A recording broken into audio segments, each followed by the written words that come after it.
This is California Magazine, a production of the California Alumni Association.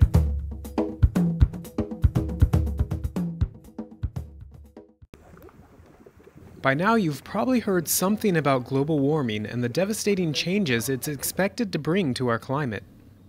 Scientists predict the long-term effects will range from massive flooding and stronger hurricanes to intense heat waves and drought. If greenhouse gases aren't reduced quickly, nature as we know it will essentially go haywire. But there's another aspect of climate change that you don't hear about as often: the cultural costs. For the indigenous Maori people of New Zealand, shifts in animal migration and in the flowering cycle of plants promise a cultural crisis as much as an environmental one. For centuries, Maori relied on nature not only to survive, but to define themselves. Awanui Black, a specialist in Maori language and culture, fears that global warming and climate change will wreak additional havoc on the already fragile Maori identity. My name is Te Awanui Black. I don't have a title. People call me all sorts of things. I'm employed as a dictionary writer.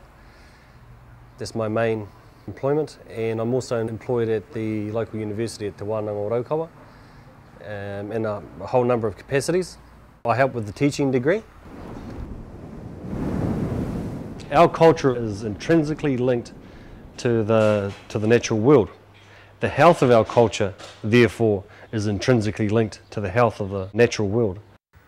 This is meant to be the first comprehensive Māori language only dictionary.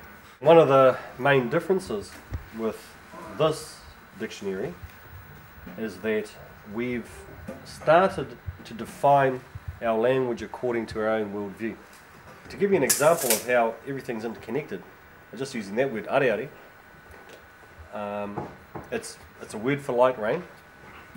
It's also for the direction in which the rain falls. When waiting in battle,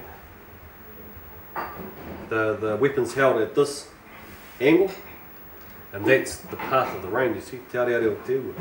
According to the traditional Maori view of the world, everything relates, from the shape and color of clouds to the sound of waves crashing on a beach. The little things are the signs of larger phenomena. I think, the issues around globalization, climate change, global economics, and all of these other types of large international issues certainly have a huge bearing upon us here as tangata whenua. It's a very small indigenous population here in Aotearoa, in New Zealand. So today, being aware of what is happening and how that affects the universe certainly impacts upon us considerably. For us as Māori people, how that affects us is that for people who essentially lived seasonally, everything's been knocked out of kilter. The 10th month, Ngahuru, was traditionally the time of plenty, the times of gathering and putting food aside for the winter seasons and things like that. Well, that's not necessarily the case any longer, Food ripens at different times now. The eels migrate at different times now.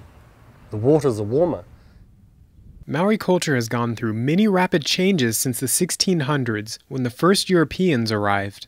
The language, land, and beliefs have largely declined and become assimilated after European colonization. As the effects of global warming begin to resonate around the world, Awanui fears the identity of New Zealand's people of the land, known as tangata whenua, will not be spared.